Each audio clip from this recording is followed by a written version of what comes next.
প্রিয় বন্ধুরা আসসালামু আলাইকুম।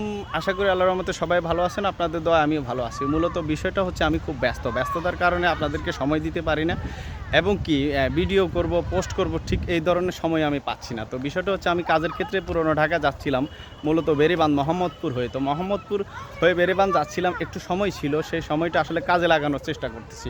বিষয়টা হচ্ছে আমি এখন যেখানে দাঁড়িয়ে আছি সেটা হচ্ছে রায়ের বাজার বুদ্ধিজীবী স্মৃতিসৌধ। এখানে আসলে এটা জায়গাটা উন্মুক্ত, এখানে যে কেউ প্রবেশ করতে পারে যে কোনো সময়। তো ভাবলাম যেহেতু এখানকার পরিবেশটা শান্ত, মোটামুটি দেখতে অনেক সুন্দর, তো সেক্ষেত্রে ভাবলাম যে একটা ভিডিও করি আপনাদের সাথে শেয়ার করি। বিষয়টা হচ্ছে ভালো পরিবেশ পাওয়া, ঢাকা শহরে বসবাস করে ভালো পরিবেশ পাওয়া, ভালো কিছু তুলে ধরা অনেক সময় সম্ভব হয় না। তো আজকে যেহেতু একটু সময় পাইছি, সেক্ষেত্রে ভাবলাম যে একটা ভিডিও করে আপনাদের সাথে শেয়ার করি। বিষয়টা হচ্ছে এখানকার পরিবেশটা খুব সুন্দর, এখানে প্রচুর পরিমাণ মানুষ ঘুরতে আসে। এখন দুপুর সময়, সেক্ষেত্রে মানুষ কম আসে। তো দেখুন, আমি আপনাদেরকে দেখাচ্ছি এখানকার পরিস্থিতিতে। দেখুন এখানে বাচ্চারা কি পরিমাণ খেলাধুলা করতেছে, গোসল করতেছে। ওই যে দেখুন এখানকার পানিটা একটু নোংরা, কারণ হচ্ছে কি, এই যে দেখুন। তো বিষয়টা হচ্ছে আসলে আমরা চেষ্টা করতে হবে। এই যে দেখুন আমার একটা চেষ্টা, আমি এখানে আসছি, এখানে আসার পরে আমি ভিডিওটা করার চেষ্টা করতেছি। এটা এক ধরনের চেষ্টা। আমরা যদি বসে থাকি তাহলে কেউ এখান থেকে সফল হব না। আমরা সফল হতে হবে, চেষ্টা করতে হবে। চেষ্টা যদি না থাকে তাহলে সম্ভব না। আর বিষয়টা হচ্ছে আমরা এখানে কাজ করতে আসি, শুধু ফাও কিছু বললে হবে না। এখানে আপনার জেনে শুনে কথা বলতে হবে, এবং কি কথার ভিতরে ভুল আছে কিনা সেটা দেখতে হবে, এবং কি আপনার অডিয়েন্স বা আপনার ফ্রেন্ড ফলোয়াররা দেখে এই ধরনের কিছু তুলে ধরতে হবে। তো আমি আসলে মূলত চেষ্টা করি। বিষয়টা হচ্ছে কিন্তু ব্যস্ততার কারণে হয়তো ভালো কিছু তুলে ধরতে পারি না।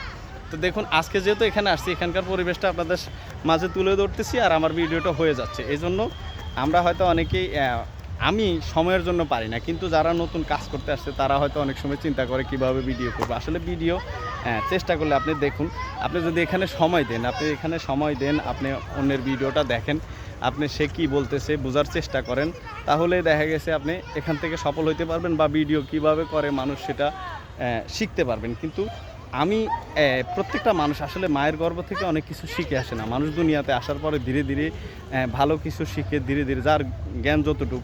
কিন্তু মানুষ কিন্তু মেধাশূন্য হয়ে দুনিয়াতে আসে না। মানুষকে আল্লাহ পাক কিছু না কিছু মেধা দেয়। যারা মেধাশূন্য হয়ে আসে তারা এক ধরনের বাক প্রতিবন্ধী হয়, বিভিন্ন রকম প্রতিবন্ধী সমস্যা থাকে। সেটা হচ্ছে আপনার 100 জনের ভিতরে 2-4 জন দুনিয়াতে এরকম আসে, কিন্তু বেশিরভাগ মানুষকে আল্লাহ সুস্থ করে দুনিয়াতে পাঠায়। তো সেজন্য আপনার যেহেতু মেধা আল্লাহ দিছে, আপনি সেই মেধাটা কাজে লাগানোর চেষ্টা করেন। আপনি আপনার মেধাটা চেষ্টা করুন।